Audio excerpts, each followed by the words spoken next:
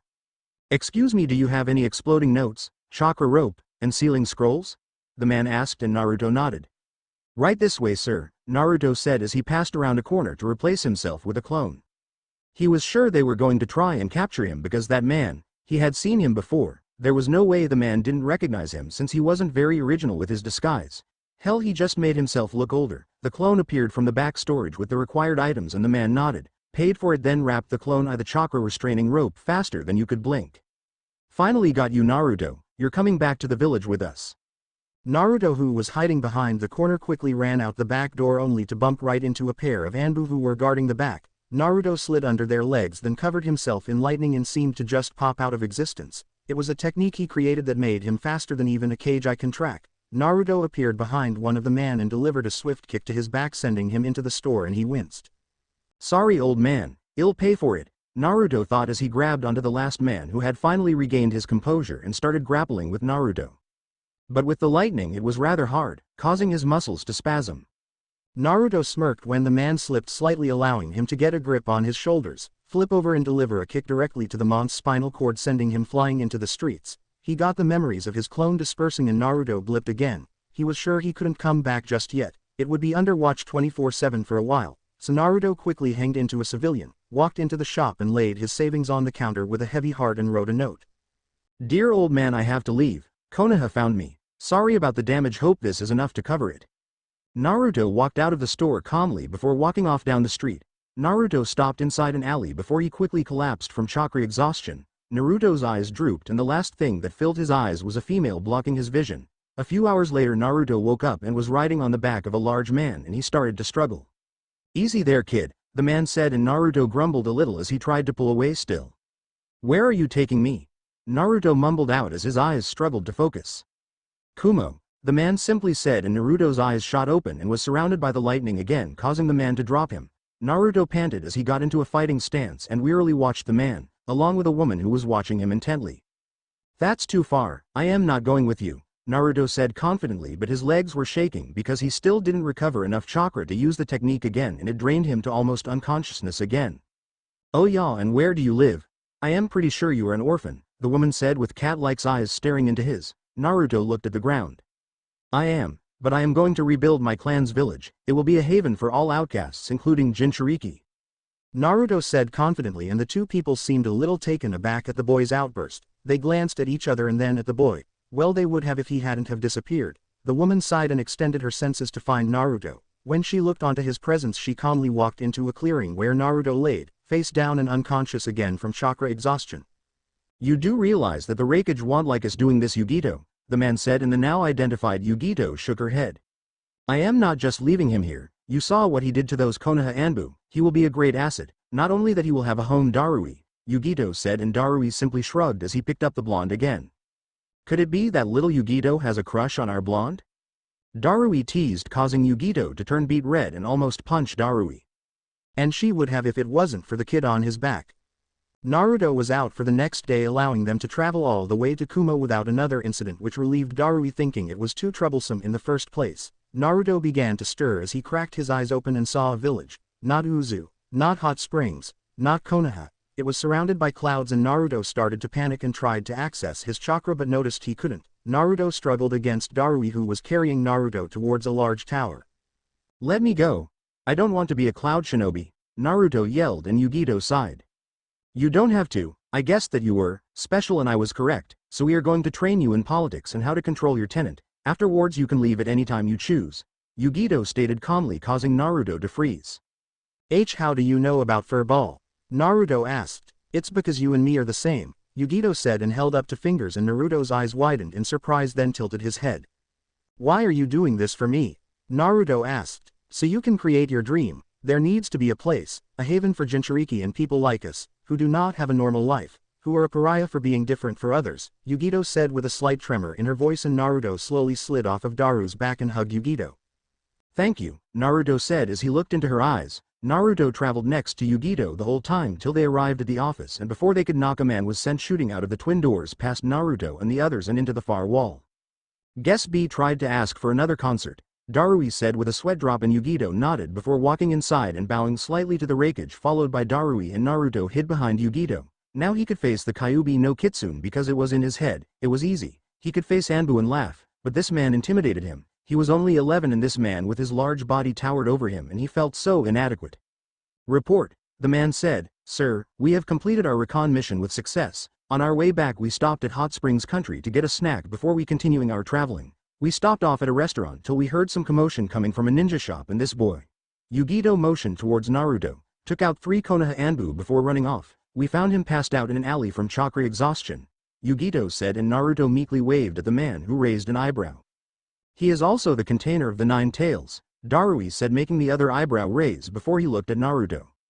Are you interested in becoming a cloud shinobi? He asked, and Naruto shook his head before pointing at the black headband around his forehead that had the swirl. I have never seen that symbol before. Mind elaborating? He asked, and Naruto gulped a little before looking up at Yugito, who nodded and he sighed. My name is Naruto Uzumaki. My clan was small, but very powerful, said to be able to take on 50 men without a scratch. Our lifespan is greater than a normal month's. Our chakra is greater, which allows us to hold the Kyuubi. A while ago, I am not sure myself, a few nations grew weary of our rising power and decided to act. Gathering together all of their forces, and they attacked. My clan held out for a while, but in the end we were defeated. They destroyed my home, Uzushiokage, and left it in ruins. I ran away from Konoha when I was younger and found Uzu, and it is my ambition to bring Uzu back to its former glory, as well as a safe haven for people like me. This headband is a symbol of my clan, and where my allegiance is, even though it is mostly rubble and weeds, Naruto said and took a long breath in. Yugito and Darui seemed surprised because they only got the edited version. Nothing like this, and the Raikage seemed to be thinking before he smiled a little and nodded his head. Well, Naruto, you have quite the dream and I respect that, and I have a feeling that you will leave our village if you trained her for a while, am I correct? The Raikage asked, and Naruto nodded, and the Raikage sighed. Well, Kumo will help you rebuild your clan in any way possible, even if it had to do with the CRA, he said with a chuckle, and Naruto tilted his head and turned OTC Yugito, blushing heavily, and he shrugged. Anyways, you will not learn any of our secret techniques, you will only learn what B and Yugito teach you, understood? The Raikage said with a stern voice, and Naruto nodded again. Good, now get out of my office. He yelled, and they were all sent sprawling out of the room, and the door closed seemingly by itself. The hulking man huffed and then sighed as he leaned back in the couch. Sir, why did you agree with helping Uzumaki? His secretary asked, and the man sighed. Because, my father waged war against the Uzu and was one of the ones who helped bring the village to its knees before it was destroyed. I am just fixing what he did wrong, he said as he looked at the door. Naruto outside of the door was in a comfortable place and didn't want to get up. The odd thing was usually the floor is hard, but it felt so soft.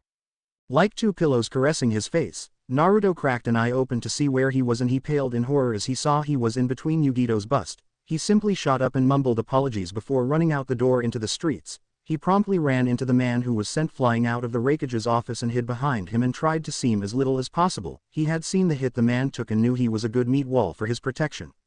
Yo there, little man. Whatcha doing behind the man? B said as he glanced down at Naruto.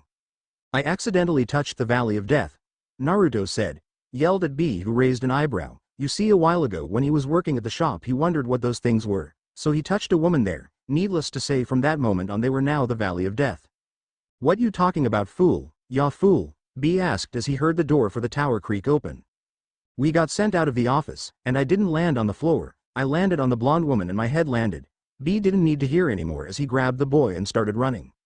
We gotta float like a butterfly or be stung by a killer cat, he said, rapping rather badly, but he was just interested in keeping the boy alive. 4x 2 months later. 4x Naruto yawned slightly as he headed towards Yugito's house. He smiled at certain memories that popped up during that month. B was a Slav 3E driver in training, but as he said, can't have a body that can't take the heat. Which was rather true. Using Kyuubi's chakra felt like he was melting. He was able to use two tails now, but without the key he wouldn't be able to access the full power of it, and that made him grumble. He had decided to live with Yugito instead of B, finding her less irritating than B. His constant rapping got on his nerves, especially when he taught him how to play the guitar.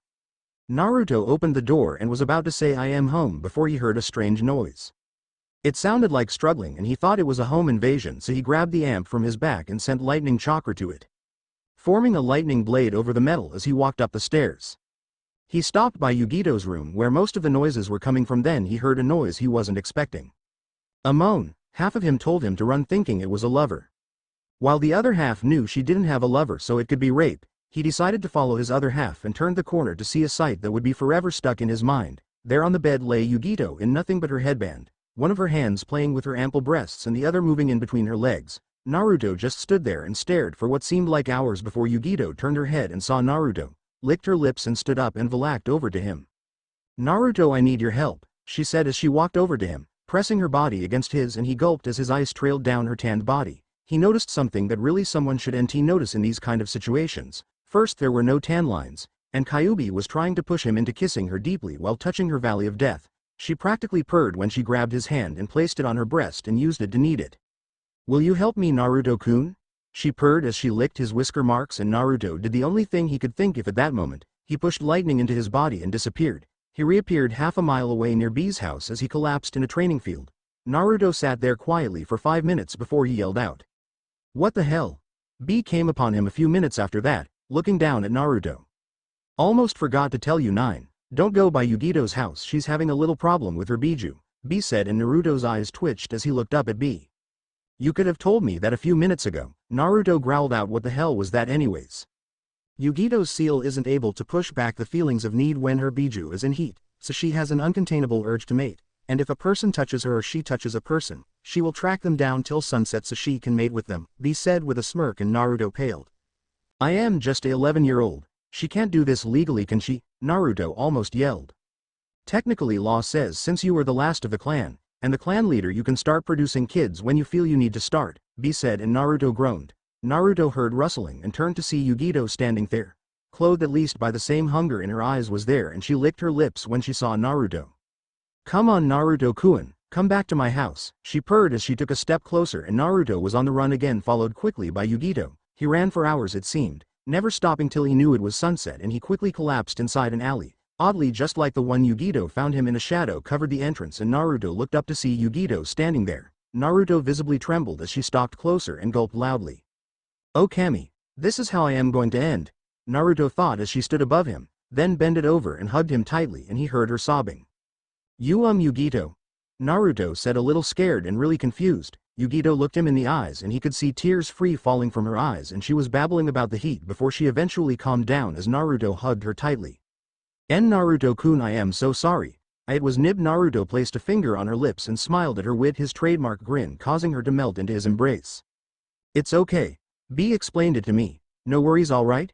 He said, and she nodded before hugging him tighter. Naruto chuckled slightly as he stood up and stretched his aching legs. Plus, I got some training out of that, Naruto said as he exposed his ankles to show weights, a heavy pair that was obviously not worn by an 11-year-old. Naruto looked at Yugito, who seemed to be still having trouble getting the idea of him forgiving her, and frowned. Damn village, okay, if you really want to make it up to me, then I want a bowl of ramen and a scroll for the beginnings of seals, alright? He asked, and she nodded before zooming off to get the items, and he shook his head. I swear I am going to change this world, Naruto said to no one as he walked off to go home. He was tired from all the running and needed some sleep.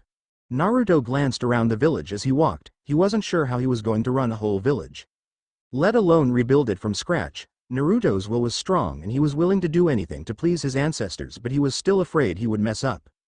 Naruto sighed as he looked up at the stars that were just poking out of the light. One thing's for sure, he would have to find out where his father stashed the key. Find a bridge builder, find a good job to get money for supplies and people to help populate the village. Naruto's eyes scanned the horizon as he walked out into a clearing by Yugito's house. His eyes stealing as his will followed suit, Naruto sat down in the middle of the clearing as his mind wandered over his training, the Kyuubi, his plan, and the three heroes in his head. He wondered what his mother and father would do if they saw him now. Sitting in a training ground in Kumo, he smiled to himself as he thought about the picture he saw. A family portrait. It was his mother and father close together, with his mother holding onto her rather large stomach. Most would wonder how that was a family portrait. Well, there was a reason her stomach was large. Naruto chuckled to himself as he looked up at the now more numerous stars until he heard shuffling behind him and saw Yugito standing there with a bowl of ramen and a scroll tucked under her arm. Naruto smiled and stood up, walked over to her and took the bowl and scroll from her and gave her a kiss on the cheek, causing her to blush heavily. Thanks, Yu-chan, Naruto said with a smile before walking into the house to eat, leaving Yugito outside. 4x time skip 10 months later. 4x Naruto stood by the gates with a pack on his shoulders and looked behind him at the people he had grown closer to. Darui, B, the Raikage, Karui, Samui, Omoi, and Yugito. Each one had a special place in his heart, but Yugito he couldn't place. After the incident when she went into heat, she tried to make it up to him as much as possible, even going as far as following him to the point of stalking.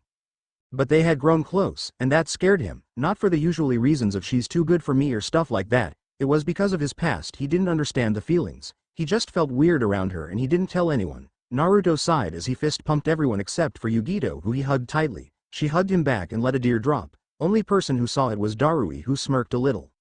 You sure you want to leave, Naruto? It's been a blast having you around, Ace said, and Naruto nodded. Yes, it's time for me to head my own way. I would ask for some of you to come with me, but you have your own village.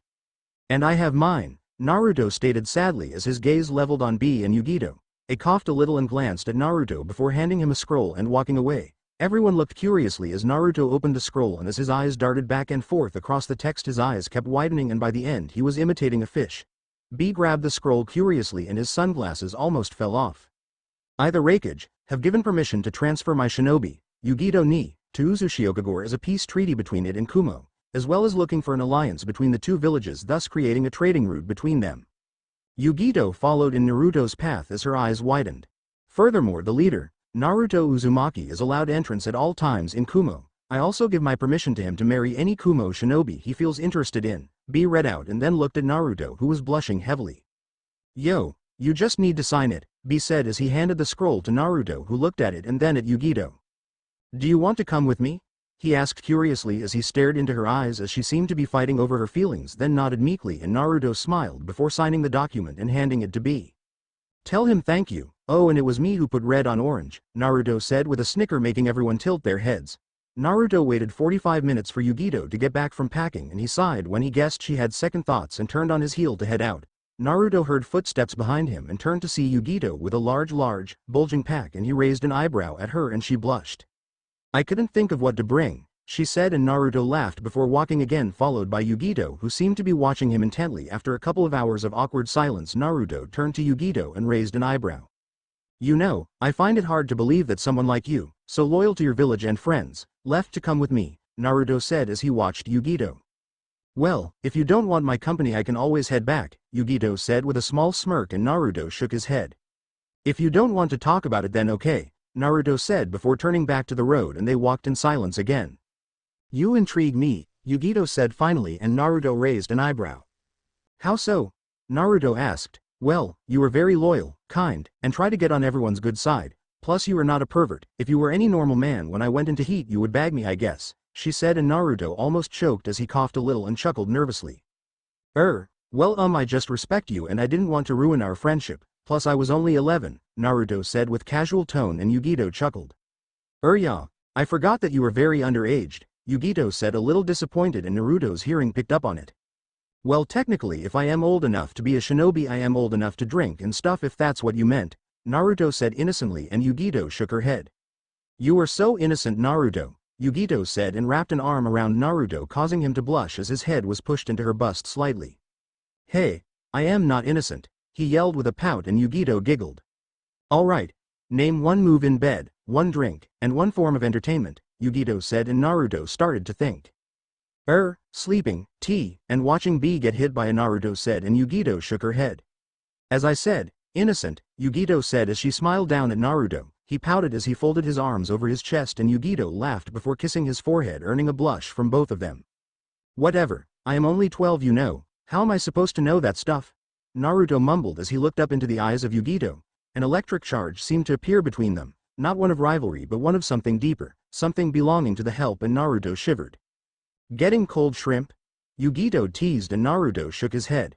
No, I just felt weird, Naruto said. How so? Yugito asked curiously.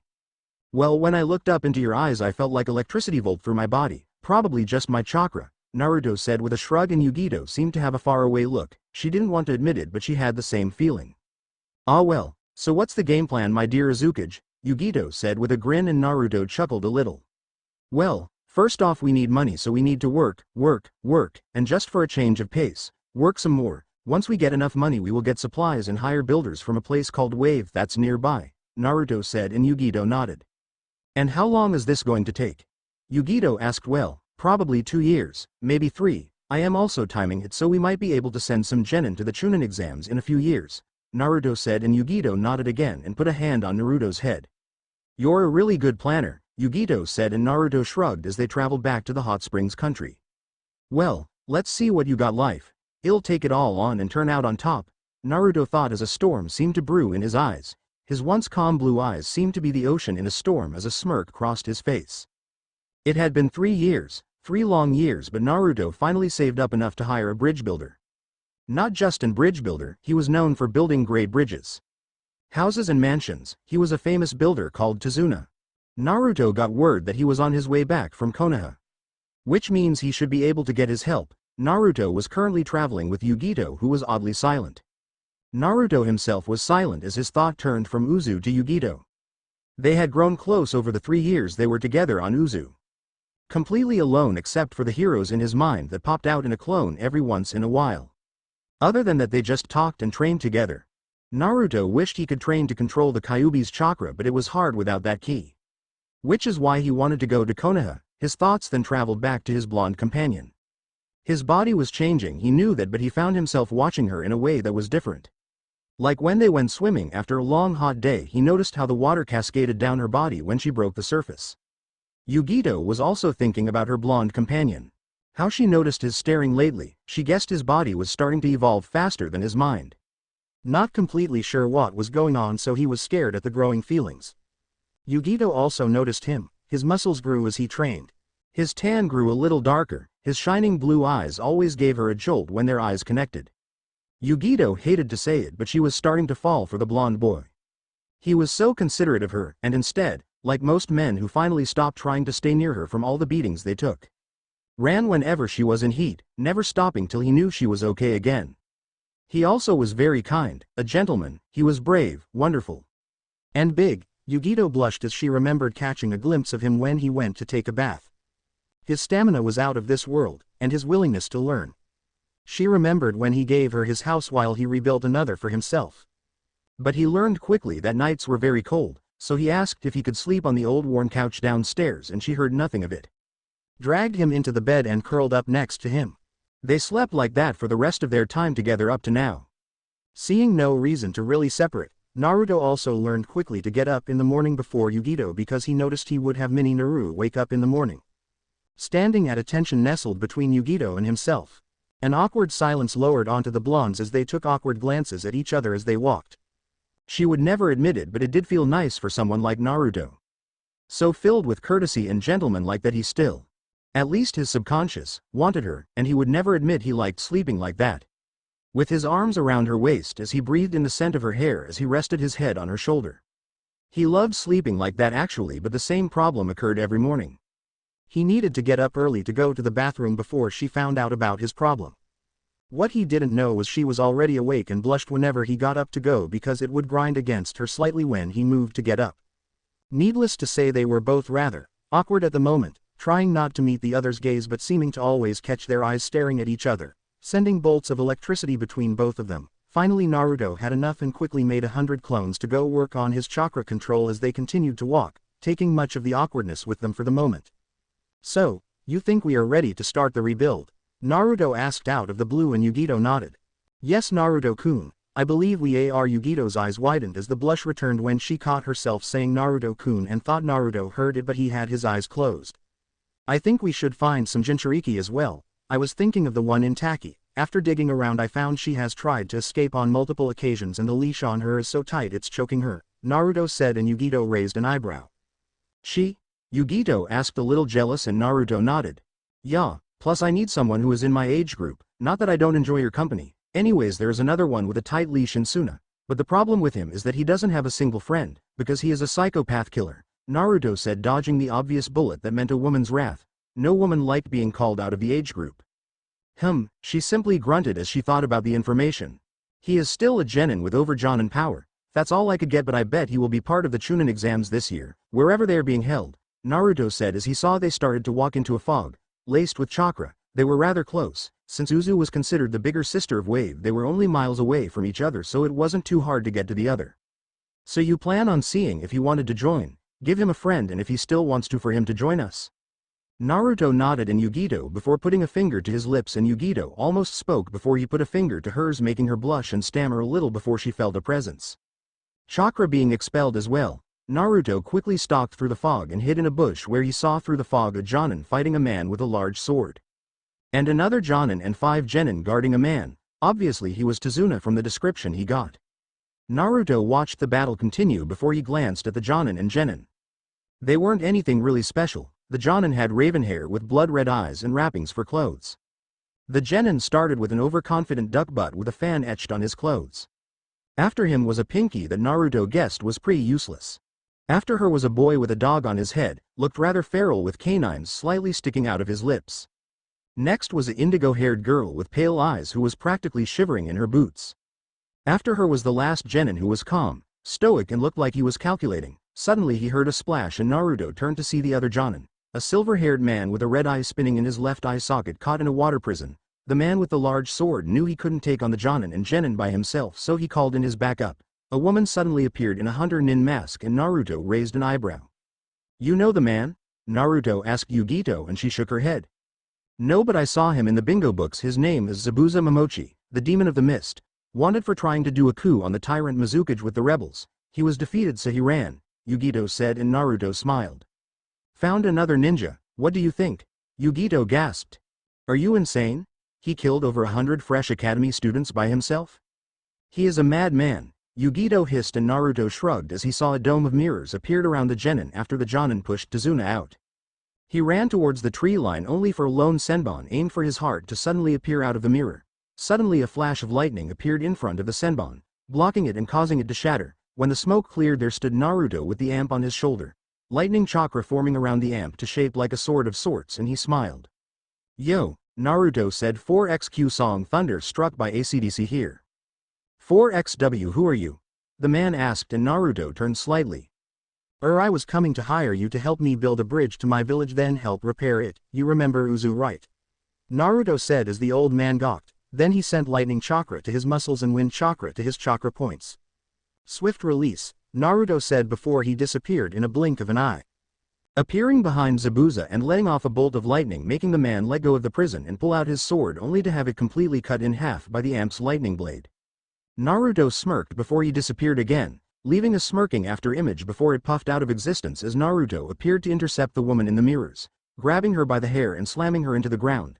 Naruto's hair framed his face much like his father's, so Kurenai and Kakashi gasped as he stood up to his full height over the woman. When he disappeared it was a flash of yellow outlined in blue and Kakashi could only say one thing.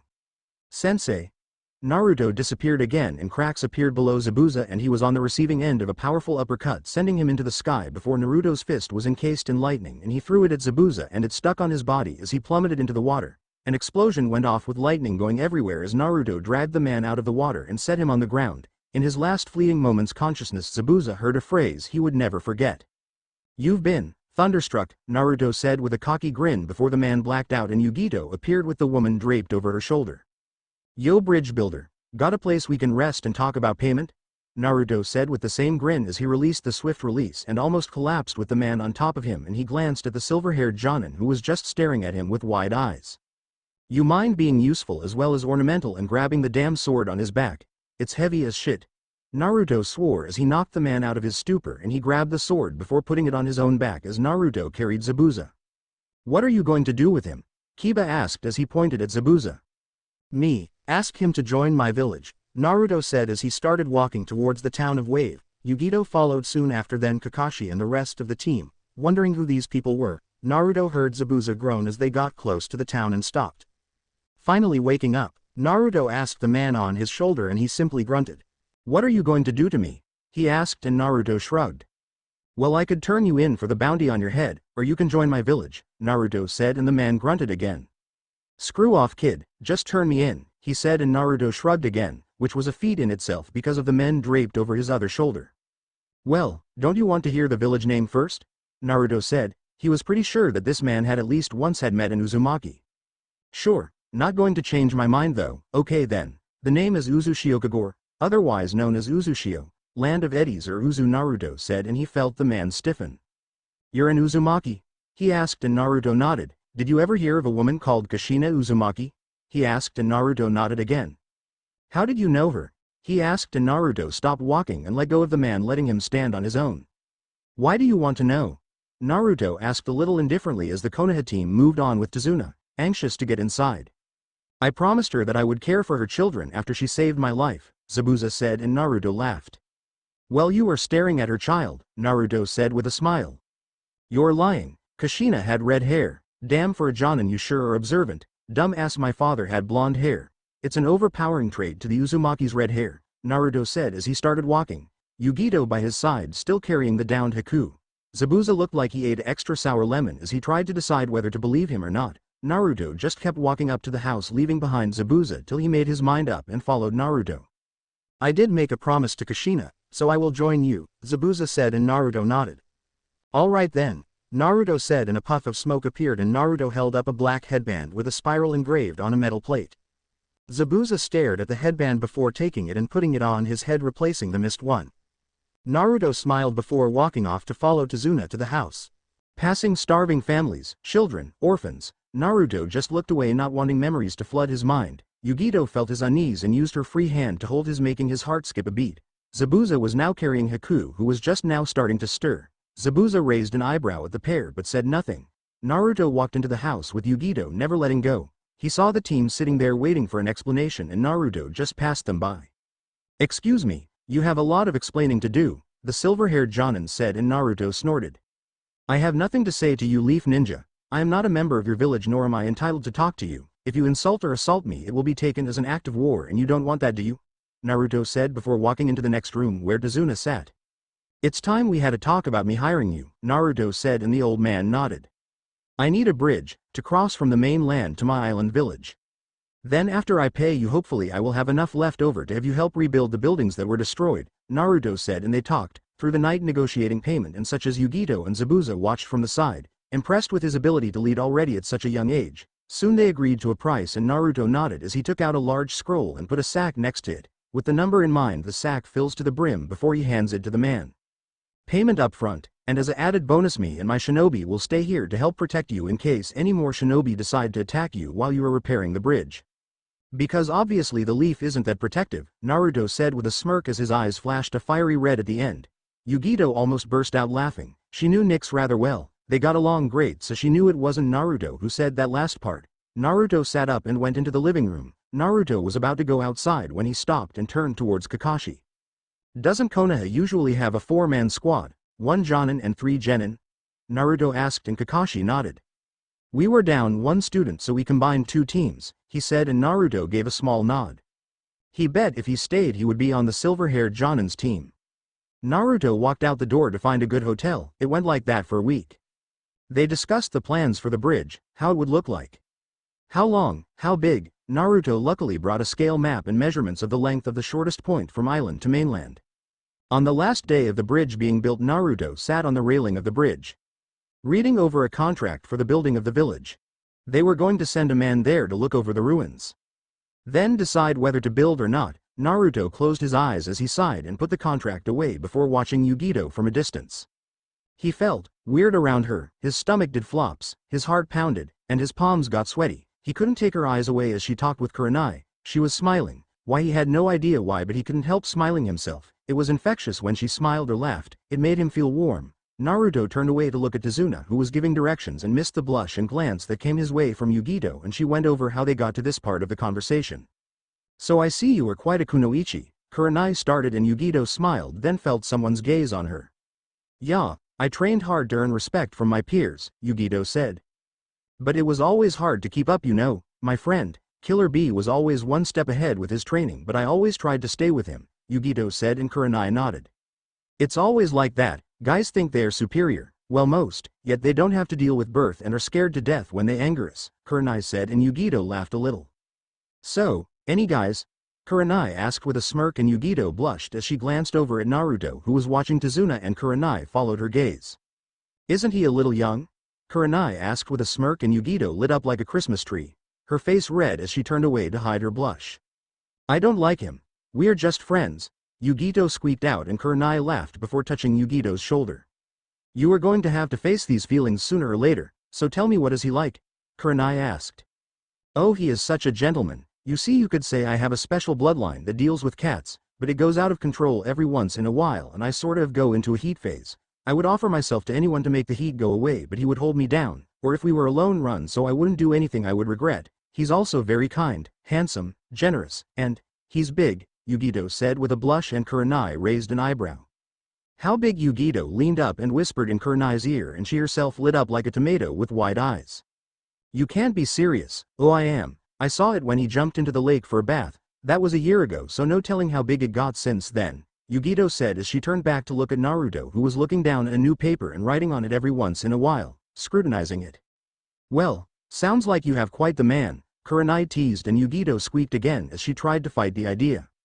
Truth be told, her heart did somersaults and flips when she thought of being more than friends with the other blonde. He was everything she would ever want or need. The more she tried to deny it, the more it made sense. It vexed her. She was terribly vexed. She remembered the time when she caught B teaching Naruto how to use his guitar. It made her laugh when the Raikage arrived and delivered an iron claw to both of them, saying he wouldn't corrupt another soul. Yugito was suddenly caught as she stared into blue pools. Those blue pools that she so cared for. It was like being in a storm on a ship. But not worried at all because of the knowledge and power the captain held. She could smell the ocean as electricity passed between them as they simply stared at each other. Both of them out of breath as they stared into each other's eyes. Kurenai smiled a little as she stood up and went to go check on the genin. Yugito and Naruto just stared at each other, not wanting to look away, almost like if they did, the feeling they were experiencing would disappear forever. They just stared. That's all they wanted to do at the moment. Neither of them receptive to the outside world. No one crossed their path. No one bothered to see if something was wrong. There was no world to them, just the other. Just them, seeming to float in an endless void of warmth. Naruto finally stood up and walked towards Yugito, making her slightly nervous as he got closer till he sat down next to her and took her hand as his, sending more electricity into both of their bodies at the touch. Yugito-chan, Naruto said as he leaned in close, like two clumsy moths bumping into each other trying to get to the light, their eyes half-lidded as if getting high just by being in the other's presence. "Yes, Naruto-kun?" Yugito whispered into his ear. "Do you feel the same way I do right now?" Naruto asked as he felt his arms move by themselves, wrapping around her waist, pulling her close to him. "Yes, Naruto-kun, I do," she answered back, the power behind those feelings keeping them from pulling away. "Why do I feel like this? I have never felt this way before," Naruto said softly as his breath tickled her neck as he set his chin on her shoulder, giving her a large hug as if anything more would break the spell that they were in. "I think we are in love, Naruto," Yugito said simply as she felt Naruto's breath hitch slightly, her breathing ragged as she so wanted to kiss Naruto, to never let him go. Naruto pulled away from her with wide eyes as he took a gulp. But he was interrupted as Yugito leaned forward and sealed his lips in a kiss. The passion that they both felt in that one touch lit them on fire. It burned deeply in their souls. It felt like the kiss lasted hours. Days, weeks, years, eons, but it was only a short 2-minute kiss. When they pulled away they stared again, a new feeling washing over them. No, the other felt the same way they did. A peace they never felt before. Being Jinchuriki arose inside of them. Happy to find a lover that understood the other in a way no one would. Naruto turned slightly to see everyone still at work. Naruto smiled a little before pulling Yugito close and kissing her neck once. Trailing kisses all the way up to her lips, which he kisses several times. Long and deep, Yugito muled into the last kiss before they managed to settle down a little before things got heated. Naruto watched the workers pass by, the Leaf Ninja, and his new shinobi, Zabuza and Haku. Naruto had his arm wrapped around Yugito's shoulders as she leaned her head against his own. A smile on both of their faces as Naruto made a few more clones to help out. Ever since he got here he made clones to help the building go along, and today was the estimated last day of building. The only thing left was to add supports to the last bit of bridge so it doesn't collapse. Naruto kept his arms around Yugito, almost like if he let go she would disappear in the wind like a dream. She kept her arms wrapped around him just the same. Being Jinchuriki, they knew what it was like to finally find love. They didn't want it to go away, all the looks, all the feelings. All the blushing made sense to him now. Naruto loved this creature. This woman, this angelic being, he would never let her go. And never let any harm come to her. If anyone tried they wouldn't live very long. As the day progressed they sat like that, just enjoying the other's presence as they watched the workers like a hawk. Naruto was sure Gato would send men. Sure enough, an hour before the bridge was almost finished Gato appeared with an army of thugs. Of course it didn't take long to dispatch them, seeing as they were just thugs. And it wasn't hard for Zabuza to get the information to bank accounts, deeds and a lot of other things from Gato before they killed him. Naruto of course had all rights to this money since it was technically his village that got it. But he gave almost all of it to the village of Waves since it was their money to begin with. He kept a measly 1% which, in Gato's pocket, was over 1 trillion ryo, making him rich enough to get the resources for the buildings and bridge. But Naruto didn't care at the moment. Right now he was laying down in his hotel room. Yugito by his side sleeping peacefully, his thoughts wandered aimlessly. No real place to go at the moment. Naruto looked at his personal angel and smiled. He is so lucky. If it wasn't for the way he was treated he would never be here. So he was at least a little happy for his life, laying in a bed with the love of his life.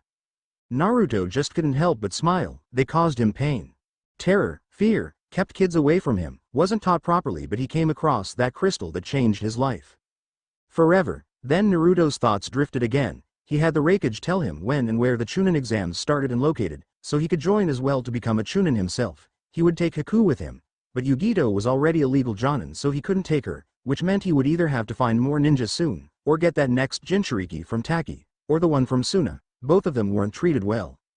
Well, any Jinchuriki I come across first will be my target, Naruto thought before moving on again. After he had the village rebuilt he would need people, strong shinobi and merchants ready to settle down for once. He would also need to set up an academy, a Anbu department, a. Why is being a leader so difficult? Naruto thought with a groan till he felt a pair of lips press against his and saw that Yugito was kissing him. You need to stop worrying so much, Naruto-kun. It's so unlike you, she said with a teasing grin, and Naruto chuckled before wrapping an arm around her and rubbing her back a little before he followed her into the world of dreams, hopes, and flying pink elephants. Naruto was walking back to Uzu with Yugito and his 2 new companions as well as a worker for Wave. He was going to look over the ruins. Yugito talked a bit with Haku while Naruto talked with the worker. Zabuza was already seeing Naruto as a great leader at such a young age. He was able to calmly talk to everyone, resolve problems, negotiate like a real leader, whatever Konoha had done to this boy. Lost to great power, sooner than they expected. Naruto and the others arrived at the island. The man went to expecting on the ruins. After a few hours of giving the tour he came back while Zabuza, Haku, Naruto, and Yugito were eating some fruit. He stated that it would be easy to remake the island seeing the ground flooring was still greatly intact. There were a few things here and there from trees but the only real problems were the buildings. Naruto smiled and nodded and made a few clones and set them off to go work on another building for Haku and Zabuza. Naruto sat back in a wooden chair and sighed as he lowered the Uzumaki hat on his head. So what's the plan now, brat? Zabuza grunted and Naruto shrugged. Right now, I need a third teammate for my Chunin exam team. I would have taken you or Yugito but both of you are legally Jonin, so along with Haku here, since I have made her a genin, I want to go to Taki or Suna to get one of their Jinchuriki. I would like to do this stealthily so it will only be me going, and maybe Haku because of her speed, Naruto said and Yugito growled a little. I know you want to go with me. Hell, I want you to come with me but you aren't made for stealth. You're more of a blow-up stuff with awesome jutsu, which is my kind of woman, Naruto said teasingly and she blushed. You're planning on kidnapping a Jinchuriki right under their village's noses? Zabuza said a little surprised. Nope, I plan on giving them a helping hand. If they don't want to come then whatever, their loss, Naruto said as he stood up and stretched. We have 3 months till the Chunin exams. 2 months will be spent rebuilding this place and the last month will be spent rebuilding the population. I already have several merchant families ready to move here once there is enough houses constructed. I also have several bloodline clans that are running from Mist that are coming here as well. So by time the Chunin exams are here, we will have about 50 clans, about 30 merchants and an odd number of families, it enough to be stated as a small village. Star has less but is very powerful, and I will be allowed to be in the exams as well as the cage box, which I will just use a clone. Hopefully within the week we will start building the bridge, in a month the buildings, in 2 months start bringing in more people. I have high hopes we can achieve them in these times mind you because. In several puffs of smoke Naruto's clones appeared around them. My clones will help along with construction, since I can make about 1,000 with my multi-shadow clone jutsu it will be a piece of cake in the end, Naruto stated calmly. Everyone was going over the plan then nodded with closed eyes. I asked Wave as soon as they could send people over to help rebuild the village. They said within the week so during this time I will head over to Taki and help out the Jinchuriki there while you guys stay here in case the builders come here either earlier than I get back or I don't get back within a week. Once I am back I will start notifying the people to ready themselves that already want to come here, for once the bridge is done I expect it to take a few days for them to get here allowing several buildings to be built within that time. That is my game plan anyway. Any questions, suggestion, problems? Naruto asked at the end and everyone shook their head and Naruto stood up. Well, I will leave in a few moments, going to gather my things and a few supplies before heading out. Naruto got a nod from them and he walked off to go get his things. Not that he really needed to get anything other than some more food because of a Uzumaki storage seal on his arm. The Uzumakis were well known for seals. The only clan who could match them was the Namikaze clan, so with both of those clans placed under one powerhouse, things that were considered impossible were possible. Mostly time travel and dimensional travel were just out of bounds. For the moment at least, at the moment in his training he was learning how to combine elements as well as studying about time-space ninjutsu. He was supposed to get his inheritance and he bet that his father included the Hiroshin in it. So he was studying as much as he could. He heard quiet shuffling as he was grabbing some fruit and such. That was basically all they had on this island other than fish. He turned to see Yugito tentatively walking to him and he understood immediately. He opened his arms and she rushed into them, nuzzling her head into his neck and he blushed a little before wrapping his arms around her and holding her close. You better come back soon, and unharmed. You understand me? Naruto chuckled at Yugito's hollow threat and he kissed her cheek lightly. But if I am supposed to be unharmed, what are you going to do to me if I am? No hugs, kisses or close contact for a month. Naruto paled a little and nodded his head and she giggled. Men were so easy to control sometimes. After a minute of holding each other Naruto pulled away and kissed her cheek again before disappearing in a flash of lightning. Naruto appeared on the road and glanced at the fog lining the hidden island in the distance. Naruto smiled a little before beginning to walk off to find Taki. As he traveled he grew more and more nervous. Sure, Wave and Uzu were near Fire Country but they were in the borders of Kiri. Waterfall on the other hand was inside the borders of Fire Country. He didn't want to attract any real attention to himself until the Chunin exams, so he was paying special attention to the trees, layering the area with electricity much like a radar. It was more accurate than chakra cause it mixed in with the electrons in the body but was subtle because of that fact that no one except a Uzumaki sensor could feel it. A few days passed like this. He panted a little when he took breaks. It was training as well but the technique was hard to keep up at such a range. Naruto turned down a road and his eyes twitched back and forth. A few animals were coming to and fro. Naruto smiled as he saw the cliff face come up into view. Stopping by the wall, he concentrated and felt the familiar burning. When he used Kyuubi's chakra, he had to drag it out, but it was enough to spot the Jinchuriki like a spotlight. It glowed with yellow chakra as it sat up in a tree of some sort. Naruto panted again as he let the beast's chakra recede into the seal. Alright. First things first, how to get in. The top is layered with genjutsu seals, so it won't be easy deactivating them without being seen, felt, for it would cause a chakra wave to be felt all across the village. Going in the direct way wouldn't do because of the guards. They don't trust newcomers. Naruto thought as his mind word to think of a solution. Naruto shook his head after a bit and flashed through hand signs. His arm was encased in lightning as he gently pushed against the rock side, burrowing in and slowly sliding along. Wasn't the safest of plans, but it was easier than being caught by genjutsu or having to be escorted by guards. A quarter of the way through he stopped, went to slap his face but stopped, noticing it was the hand covered in lightning. I am the leader of Dam Uzu, could have come here and asked to make an alliance, Naruto thought and growled slightly before continuing on. When he felt less resistance he stopped except for one finger and poked a hole through. He looked through the hole and saw he was behind a bush. He created a larger hole and jumped into the village. Naruto smiled at his cunning, slightly, and walked around to get information. He stopped by a food stand and sat down. Best way to get information, he guessed, was to listen in at a popular place. As Naruto ate in peace, he didn't get much info, mostly stuff about jutsu and missions from ninja, crops and business from civilians. Then something caught his ear. He heightened his hearing to hear the three ninja in the back corner. Hen, it's happening tonight. That demon won't sneak away this time, one man said, obviously the leader. The bitch keeps disappearing. You sure we can catch her? It's not a her, it's an it, and sure we can. We all know it goes to the back of the great tree at night, in a clearing with a small pond, and it simply disappears, so all we have to do is wait for the demon. An ambush?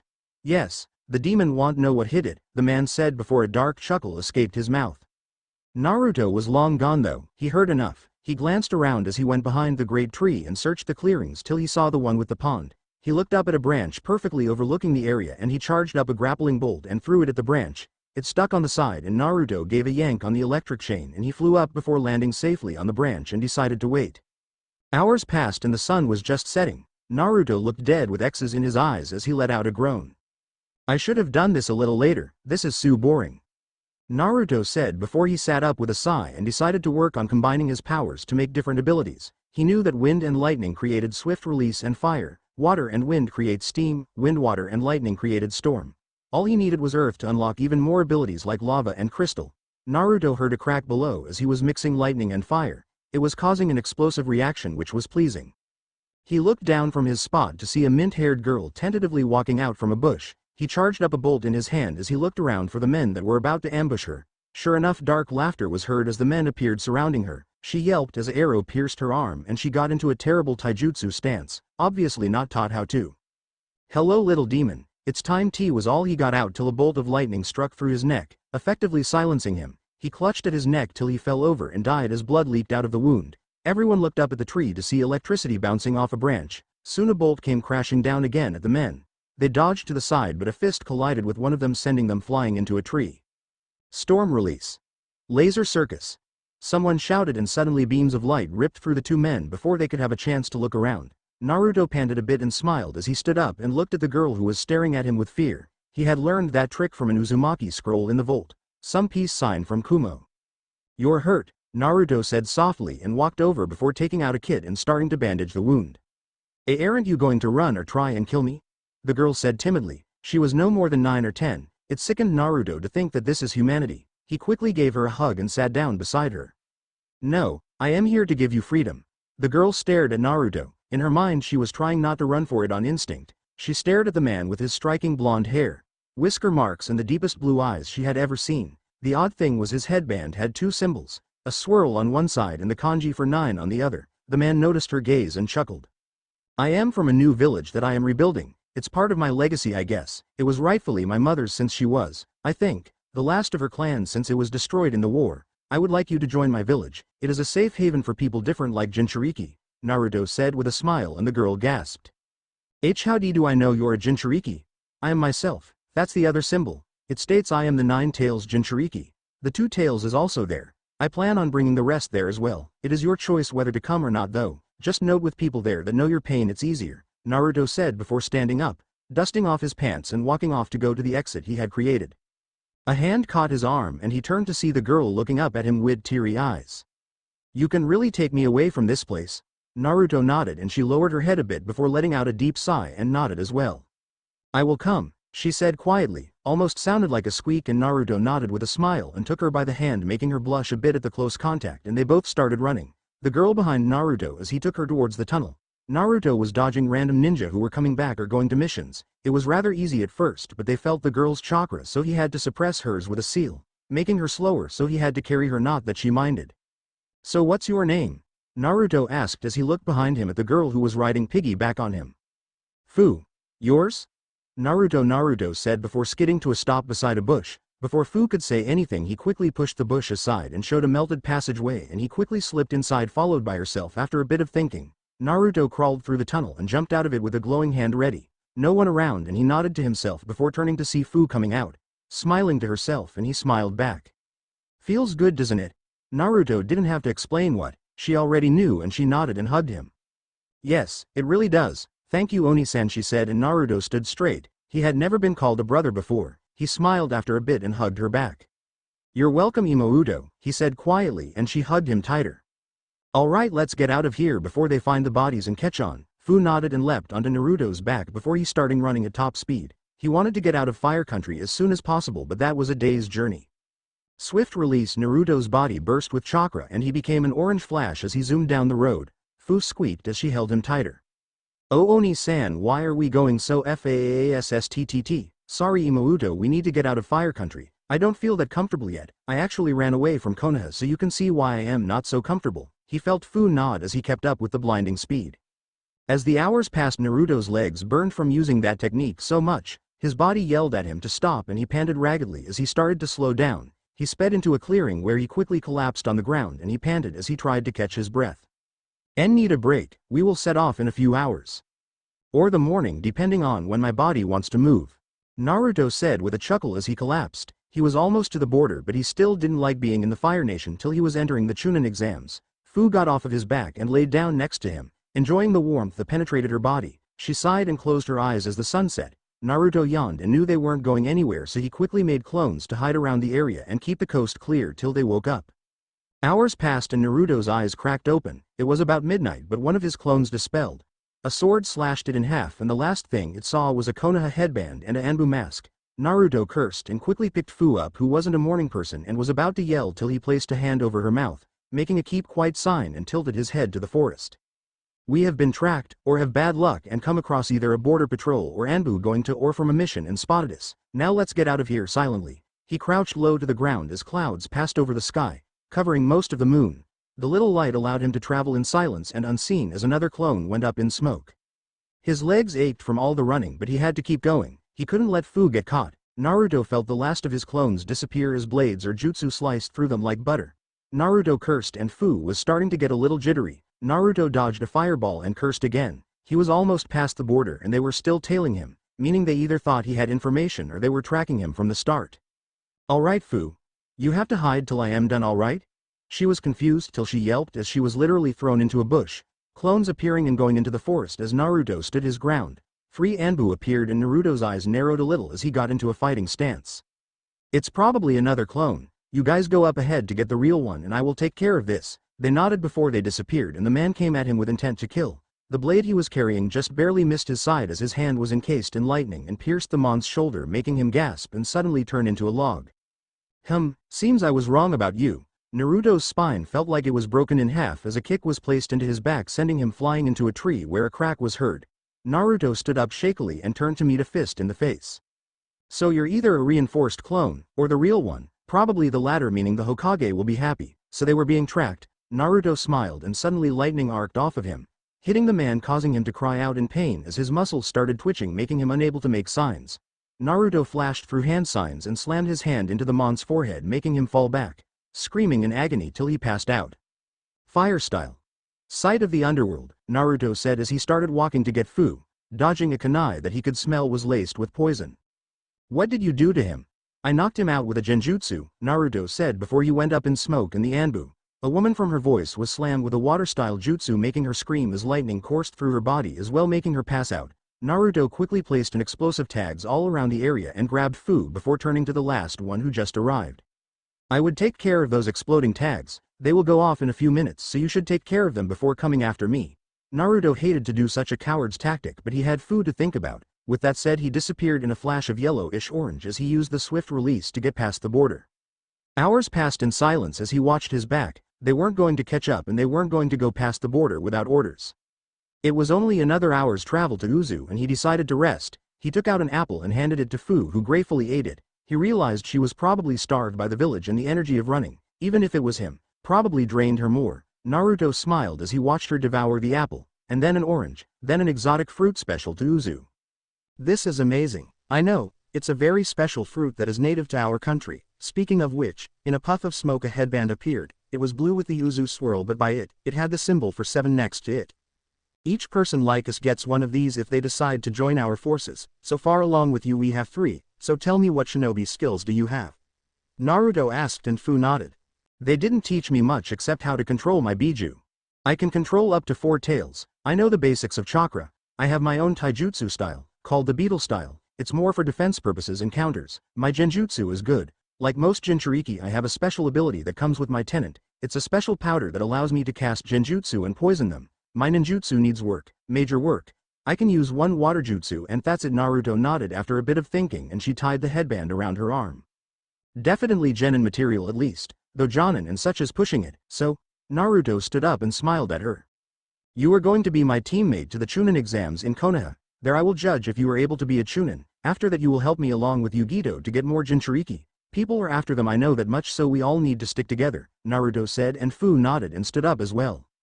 Alright jump on, Naruto said as he bent at the knees and Fu squealed a little as she jumped onto his back and he started walking towards Uzu. It took them a little over an hour before they arrived at the shores of Uzu and was surprised to see a large bridge jutting out from half of the island. He saw several of them going by and one stopped and waved. Hey boss, the wave workers arrived 2 days ago, while they go on break we build and we have made the bridge go by faster. They estimate it should be done in 3 days. We got the memories back from the battle with the Anbu, so we know who Fu is. Naruto smiled at them and disappeared in a flash of lightning and appeared on the other side. Welcome to Uzu Fu, Naruto said with a foxy grin and was suddenly pounced by Yugito who kissed him deeply. Naruto kissed her back and chuckled as he gestured to Fu who was blushing a little. Yugito this is Fu. Jinchuriki to the 7 tails. Fu this is Yugito.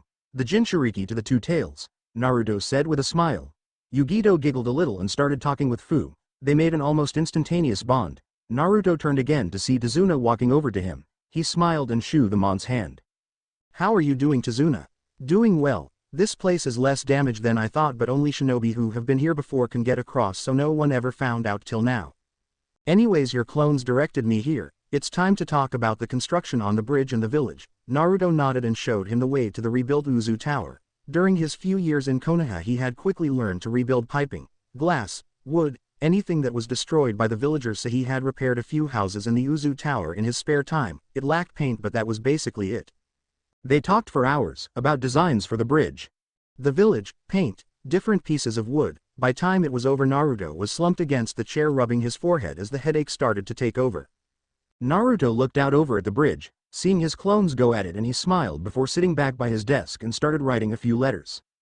All of them containing the same thing, a letter of warning, a warning that meant one thing for several people, a new home. He was sending everyone waiting to come a letter to get ready, that the bridge was almost finished and would send them the next letter for them to leave, for the Uzu Lord was rising, and it wouldn't be long before he went back to his old home, Konoha. Naruto's heart fluttered a little at the thought as he looked out over the weed and ruin-covered streets. Soon mother I will rebuild Uzu to its former glory, and will take the shinobi nations by storm, and there will be the 6th great shinobi nation that will bring peace to all. Uzu will be a shining beacon of peace to all. Naruto's smile widened just a little bit as he signed the letters. Very soon hopefully, Naruto fidgeted as he walked. With him currently was Zabuza, Yugito, Fu, and Haku. About 2 weeks ago he sent word that the Azukage would be joining the Chunin exams with a team. No one in Konoha believed him of course till he sent a Uzu headband. Their tones changed drastically after that. He guessed that the old man already knew it was him.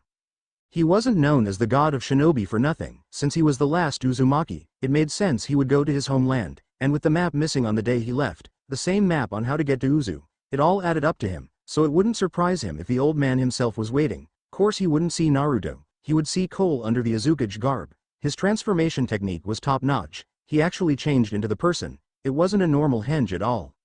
Uzu itself was filled with life now. Over 70 clans and merchant families came to Uzu, and after teaching a few Jonin the technique to make the whirlpool stop, the merchants could now cross the border and trade with other lands. Of course, no one could come there unless the Uzukage said it was okay. A barrier was set up from one of the ancient Uzu scrolls. It worked so well they caught Jiraiya, who tried to sneak in. They quickly sent him packing with the threat of a war breaking out. The village was very successful in keeping under wraps. No one got in, and only merchants and shinobi on missions or patrol duty got out. Sure, the security was tight for the people, but they didn't mind. They enjoyed it there. Since most were from Mist, they were just happy to be alive. The academy was set up first, both civilian and shinobi. The Anbu area was being set up as they spoke. Though people liked a serious leader, they would take Naruto any day. He loved to train or play with the other kids. He was still only 15, and everyone enjoyed seeing him playing ninja with smaller kids. Yugito saw how nervous Naruto was and took one of his hands. He jumped a little, then looked at her and smiled back. To Yugito, it was odd to see someone else other than Naruto. She spent half a day trying to undo the transformation after she found out it was Naruto. Even used the Nibi's chakra, but with no such luck. You have to keep calm, Naruto. A leader, even as young as you, has to keep calm, Zabuza said calmly, speaking what was on everyone's minds. Except for Fus, who was practically dancing around with butterflies, talking with them a bit as well by using the Seven Tails power. I know, I just didn't really leave there the best of ways. If what you told us was true, then it was Cole who left, not you. You were basically kidnapped, Yugito said and nudged him a bit. His eyes changed to gray and he scoffed. It wasn't kidnapping, it was just escorting against the person's will. His eyes turned back to normal and Naruto laughed a bit. The tension lifted a bit, better than it was before really. Then they saw it. In the distance a structure sprung up, a bit tiny compared to the trees around them, but the closer they got the bigger it got. It was obvious what it was. The wall of Konoha. People were ahead of them. Obviously other travelers like cages, lords, or average citizens wanting to watch the exams. Naruto cleared his throat and looked at the company he was with.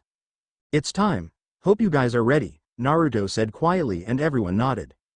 He nodded back to each one in turn before slipping on his cage hat. Everyone that looked at him that didn't know of the transformation would see a tall, powerful man with blue eyes. As they neared the gate, Naruto steeled his nerves. He couldn't seem nervous at all as a new nation's leader. Naruto closed in, walked through the gates and walked up to the gatekeepers, his steel-like eyes staring them down as he held out his credentials.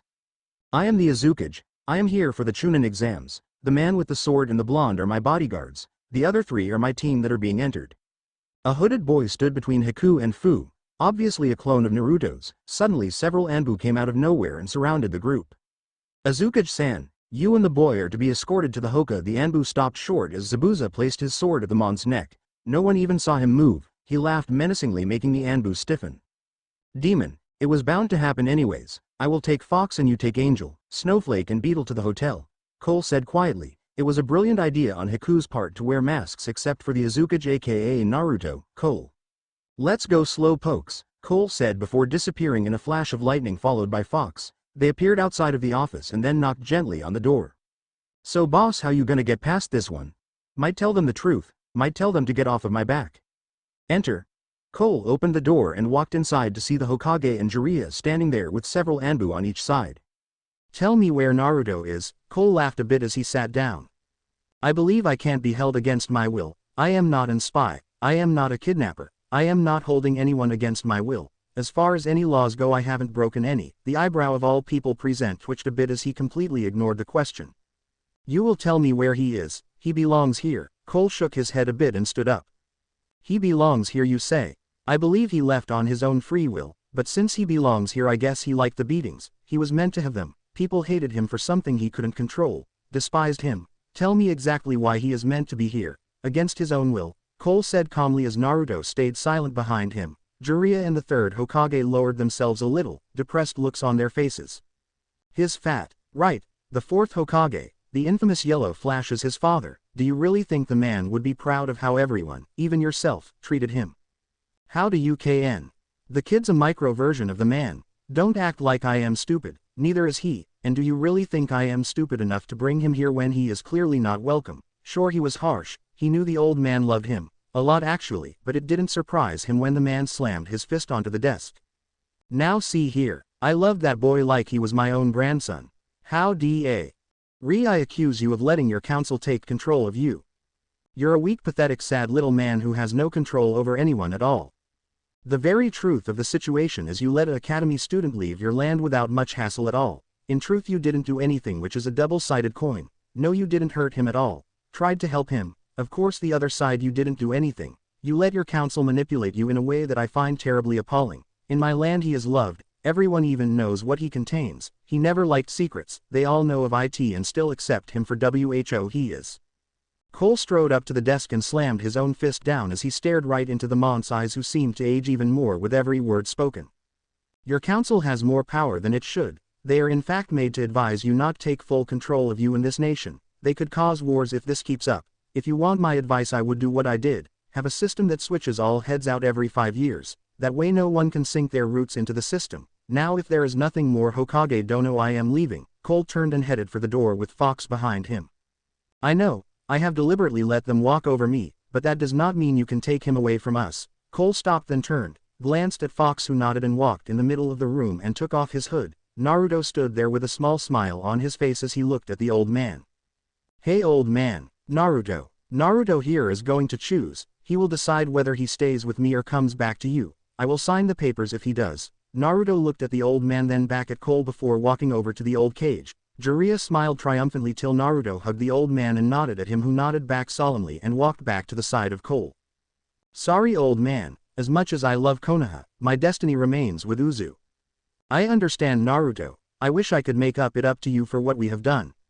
You may go, Fox. Tell the others I will be there shortly. Naruto nodded before disappearing in an orange flash, making the old cage and Jiraiya to make a good resemblance of fish.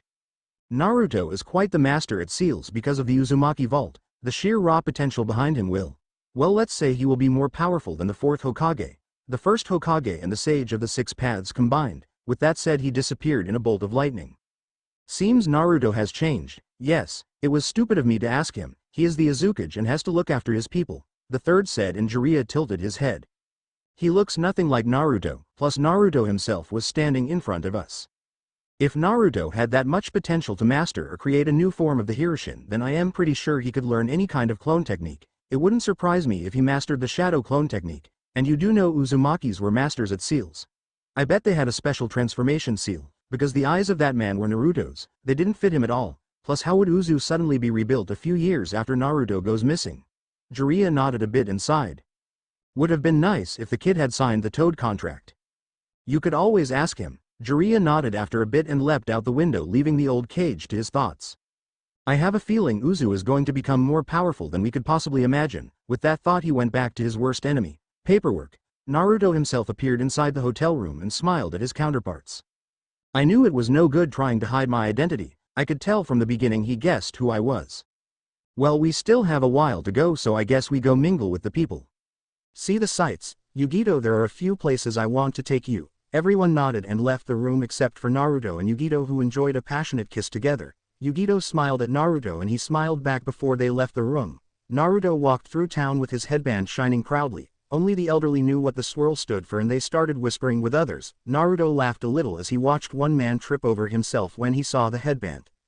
So where are we going? 2 places, the place I like to go to think and the place that changed my life, he said as he patted his arm. On his arm was a special seal holding a great weapon. It vibrated a little and Yugito started to blush. Imagine kitten if he used that on you, your own vibrator in bed.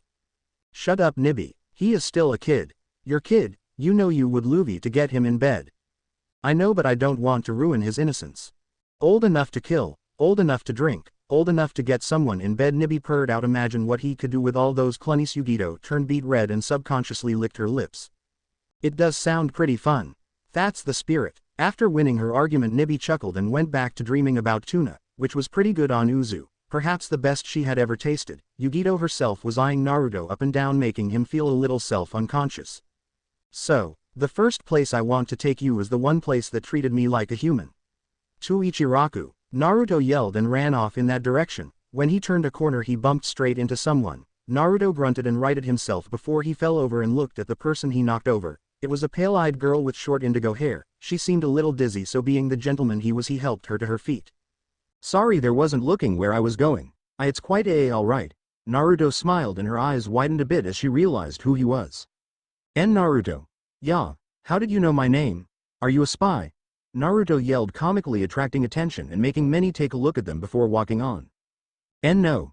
We played OO once on the play GG ground. Naruto squinted a bit then beamed. That's right. You're Hinata. How's it going, Hinata? Naruto practically yelled and she meeped a bit. GG good. I guess you are here for the CH Chunin exams? Naruto nodded and scratched the back of his head with a sheepish grin. Sadly not for Konoha though. I love the village but I had other things to do. Like what? Well, I know who my parents were. My mother's side actually owned an island, called Uzu, but I just call it Uzu. It was rightfully mine so I left to go repair it. Now it's a small village and we entered a few genin to become Chunin. This is the mark right here, Naruto said and tapped the swirl on his forehead. Ahem. Yugito cleared her throat and Naruto's eyes widened. Oh right. Hinata, this is Yugito, a special person in my life. Yugito, this is Hinata, an old friend from long ago. The two women shook hands and Naruto smiled. Well, Hinata, it was nice talking, but I wanted to show Yugito around the village. We're heading to Ichiraku's first. Hey Naruto, couldn't she come with us? Yeah, Hinata, would you like to join us for lunch? Hinata was stuttering quite a bit and inside she was mad that she was still stuttering around him, around everyone. She wished she had the bravery to take on her cousin with confidence, be like her little sister. Sure. Hinata muttered and was practically dragged behind Naruto as he grabbed her arm and took off running. Yugito was watching her and shaking her head.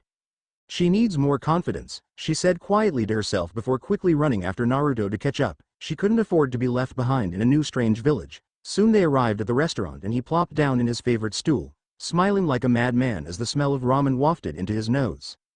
Yugito, you haven't tasted food till you have tasted this ramen, old man. Extra large miso and keep it coming. Naruto yelled and Ayame came skirting around the corner with wide eyes. Her eyes landed on Naruto and for a second she just stared at him, rubbed her eyes then tackled him and gave him a bone-crushing hug. Oh Naruto. Where have you been? We have been so worried about you. Naruto couldn't answer because he was both being strangled and being suffocated by nature's pillows. After finally freeing himself and gulping as he noticed the glare from Yugito, he rubbed the back of his head. Why is it always the mon's fault when he had no control over the situation? Because, they're women, who said that. It's Kami. When you have figured out why women actually act like that, then you are welcome in my court and all your children will be blessed. So far the only answer we have is that they are women. Alright. Now I hear Kami's voice, must be crazy. Ayame, I left because I had to. You saw how they treated me. Ayame's face fell and nodded as she rubbed her eyes. I met a lot of people on my travels and I even started my own village. Well, technically it was already there from my mother, just broken. A lot, Yugito pointed out. Yeah, broken a lot. Anyways, you're always welcome there. Hope you stop by sometime and bring ramen with you. Naruto said loudly while smiling from ear to ear. Speaking of ramen. Me wants ramen. Naruto yelled before barreling over the counter to make it himself, only to be bopped on the head by Ayame then Yugito before being dragged back over. It's coming Naruto, just hold your horses, Ayame muttered and Naruto grumbled until Yugito grabbed his hand and he blushed a little. They were officially together for a while now but he still wasn't used to the contact, neither was Yugito if you could see the large blush on her face. Of course it could have just been Nibby screaming in her head about how much fun it was for people to do it in public places. Naruto grinned like a maniac as the food was presented and dived into it like he hadn't eaten in years, which he hadn't had that ramen in years. Oh, it's just like how I remember it, Naruto said, and as he got to his fifth bowl he started to slow down as a small frown came across his face. Ayame saw the frown and blinked. Usually his face was a beacon of light because he smiled almost all the time. Something wrong, Naruto? Well, no, yes, maybe, it's just as soon as the Chunin exams are over I have to leave again to go back to Uzu, Naruto said sadly and everyone's mood dropped a little. You know Naruto, Yugito said after she thought a bit, you could ask Ayame here to come with us. I am sure her father is more than capable to run the shop. Everyone looked at her with wide eyes as the idea slowly planted into their brains. Ayame shut her eyes as she thought about the concept and glanced at Naruto. I could talk to him about it. We have a few weeks to decide on the matter. Anyway, I have other customers. We are really packed because of the Chunin exams. Hope you all enjoy yourselves. Ayame said before moving on to take care of other people. Naruto nodded after a bit and went back to devouring his meal. Yugito quickly followed behind him. She loved sushi but this place was just the best. No wonder Naruto liked it so much. They even had sushi ramen which was the best stuff she had ever tasted in her life. Naruto himself seemed to turn back into his normal self after the suggestion, downing bowl after bowl after bowl of the noodles till his stomach was literally stuffed so full he looked like a balloon. Naruto grinned as he hobbled out of the shack and started walking towards the mountain.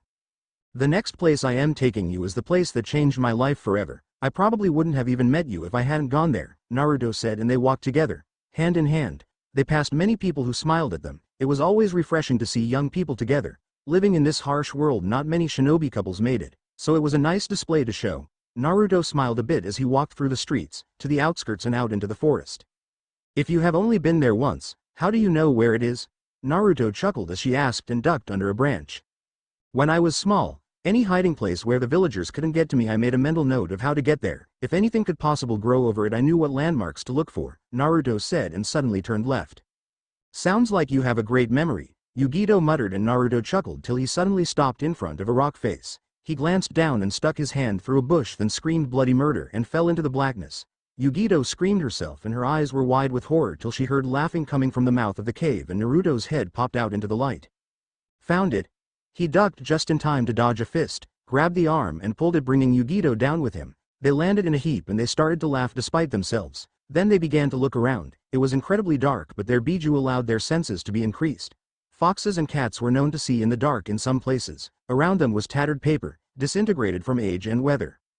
Whoa, looks like old newspaper stuff. This might have been a subway station before your so-called demon wars began. Either that or Zeke made himself a little home guarding our powers. Naruto nodded a bit at Cole's guess and they began to walk. Cole thinks it might have been a subway station back in his time. Either that or the guard set up shop in here to guard the crystal. Yugito nodded as well before they moved down the tunnel. Since Naruto himself was still a kid, he could fit into the tunnel with some ease, but Yugito was larger because of her few years over Naruto, so she struggled a bit to fit through. They passed multiple tunnels, Naruto seeming to know the way from the beginning. They reached an intersection and he glanced around before heading through the left one. Maybe I didn't lose them at the cave mouth. Maybe they just couldn't see through that bush. Even if they could, they couldn't move fast enough to track me through the tunnels, and I bet got lost, Naruto said, obviously talking about the villagers. Suddenly he stopped, just a bit too fast for Yugito, and she bumped into him, sending them spiraling down the tube that he fell in the first time. With a splash they landed in the pool and Naruto grumbled a bit as he got up. Did you really have to bump me? Little warning next time, dearest, Yugito said with a roll of her eyes, and then looked around the cave, gasping at it. They were surrounded by crystals, invisible to a normal human's naked eye. Amazing. Naruto glanced at all of them, looking for a clue of some sort, then saw a different crystal, purple in nature. He jumped up and grabbed it, and a paper slowly fell to the water, which Yugito quickly caught. She handed it to Naruto as he held the crystal next to his thigh. Hello there, I am guessing you found the amp and power crystal. Hopefully you're not a power-crazed lunatic. Anyways, I wanted to tell you something. That purple crystal you found with this note is called a blast core. To put it simply, it increases your power tenfold and allows you to unlock a new ability, maybe two if you're lucky. A second thing is, there is a small version of it and I have hid stashes of it all over the land. They're called blast shards and increase your energy capacity. Hope you're on the good guy team. Zeke. Naruto glanced at the rock, then stuffed the paper into his pocket before holding the stone with both hands. He pumped chakra through it before suddenly feeling like his whole molecules were being ripped to shreds, destroyed, reformed and put back together before it happened again. Naruto screamed in pain as electricity, fire and ice bounced off of him in waves till suddenly it was over and he fell to the ground. He panted a bit as he sat up and glanced down at his body. That did not feel good. Suddenly he was tackled by the blonde beauty he called his own, and she held him, crying a little and sniffled a bit about too much pain to bear. Damn brat, I always passed out when I absorbed one of those. That's because you was a wuss. Shut up, Nix. Anyway, Naruto, it seems you unlocked a power from each of us. Ice Tower from Kumo, Precision and Kinetic Pulse from me, and Hellfire Missiles from Nix. Naruto nodded as he held his angel for a bit more as he went through the information on how to use the techniques. He kissed the top of her head and smiled as she snuggled deeper into his chest and realized she was sleeping. Suddenly another paper fell from where the blast core had been. He opened it up and it showed a map of all the sites where the blast shards were kept. He smiled a bit before standing up and leaving the bottom of the mountain to favor the top. He gently shook Yugito, trying to wake her up. Come on, angel, wake up for me. 5 more minutes, lover. That lover better not be another man, Naruto said with a playful smirk on his face. They have never talked about the big S word yet, so it was fun to tease her, except when she got back at him on her heat days. Suddenly Yugito bolted upright and glared at Naruto, and Naruto chuckled before kissing her a bit and then pointing over to the horizon. This is the reason this spot is my favorite place to think. She turned and gasped at the sky. It was blazing with reds, oranges, pinks, purples, yellows. It was the most amazing sight she had ever seen. She snuggled into Naruto's shoulder before slowly falling asleep again. This moment forever burned into her mind.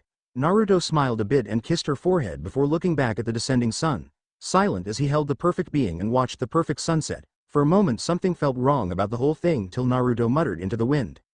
I love you. The words drifted off into woods but stayed firmly in his mind.